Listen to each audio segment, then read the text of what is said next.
regarding our foreign exchange reserves, etc., and regarding our ability to pay that. And the government has looked at the export sector, and I think there is an uptick in exports as well, and reduction of imports, and I am sure within the next few months you will see the change which is happening. You must have met, or Mr. Asad Umar must have come here and talked about ease of doing business. I think that is very important, and we in the international rankings also have targeted the fact that within the next year we should jump some rankings, maybe 10 or 20 rankings, and make sure that the world understands the fact that there is ease of doing business. That, and the fact that this government has been against corruption. If our own investors and the foreign investors start looking at Pakistan, they have to be sure of the inputs they give in and whether a premium will be charged further on as their business expands or as their business becomes successful. If they are unsure of the fact, if they think that there is going to be some corruption later on, and the fact that it may put a markup on their profits or reduce their profits further, it is an uncertain situation. So therefore, this government has given a message throughout the world. It has made sure of the fact that there should be no corruption, and that has been responded to by some foreign companies, including a few names. I can take Cargill, I must take the name of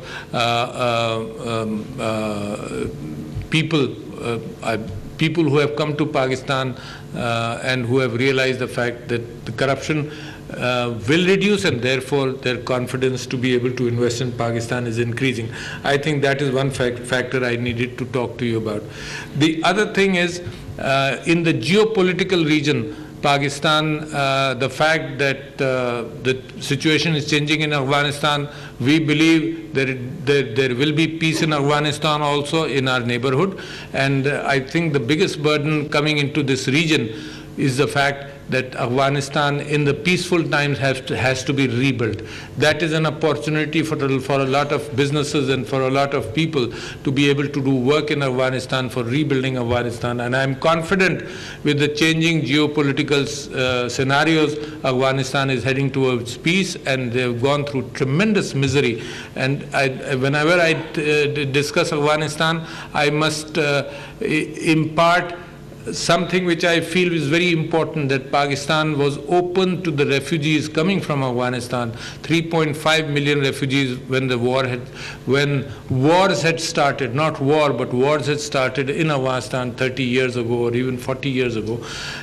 And Pakistan, officially, unofficially, in the public, I have never heard a voice that the refugees should not have been here. It is remarkable. When I look at the Western countries which are leading democracies, when I look at the Western countries which talk about morality with everybody, I find Pakistan here still host to 2.5 million refugees. I find Pakistan here where the third or fourth generation of these refugees is coming up. And I find in Pakistan that there has been a welcoming situation.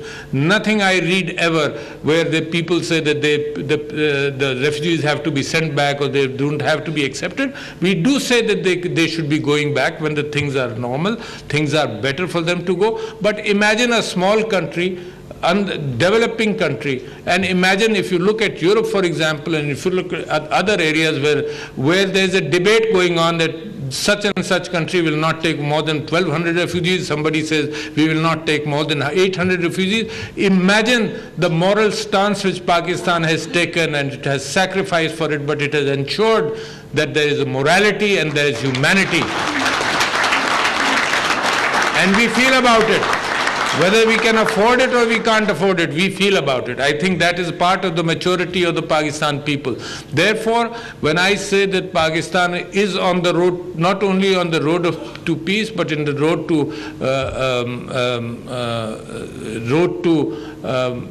towards merit in morality and all other things, I think this is a unique situation. While I find neighboring countries towards my east, for example, in India, where extremism is taking root, and I am requesting through these forums and other forums requesting the leadership in India, because once there is ethnic strife, once there is religious strife, it has a cycle of its own, it has dynamics of its own.